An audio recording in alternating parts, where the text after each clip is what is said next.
Hey everyone, how's it going? A few months ago, we put American Detailer Garage Shield on the engine bay of my Cadillac CT4V Blackwing, and I'm going to give you a little update after a few months.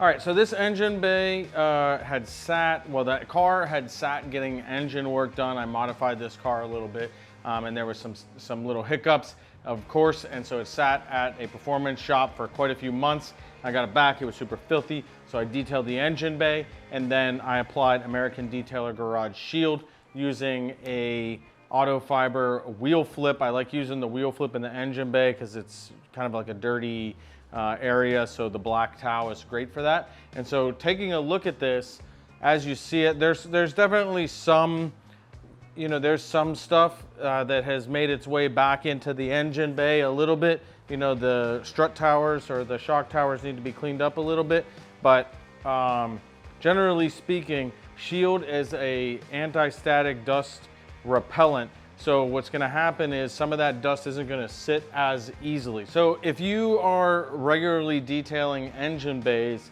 something that you might consider is using the wheel flip and some American Detailer Garage to try to make it easier to maintain in the future.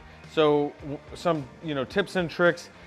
I generally tend to be more cautious when cleaning an engine bay, so I don't take a pressure washer and hammer the engine bay. I've had issues in the past, but more modern cars, don't have as much issues, and most of the electronics are rated to get wet. But typically what I may do, if there's some hard to reach areas, what I'll use is some American Detailer Garage F-Bomb diluted 10 or 20 to 1. I'll spray it down and I'll turn the pressure washer on, I'll turn the pressure washer off, but spray it through the 40-degree tip. So it's just like a light mist sort of, and rinse it off, and then I'll come behind it with the wheel flip. And then if you're struggling to reach some of the harder to reach areas, you can also use a reacher kit, which I like to, so like this shock tower brace is kind of hard to get down into, but I can kind of clean this up with a reacher kit using one of our wheel flips. And that saves some cuts potentially, so you got nice and clean there. And same thing, you could apply Shield, or realistically you could apply a sealant or something, especially to the painted parts of the engine bay.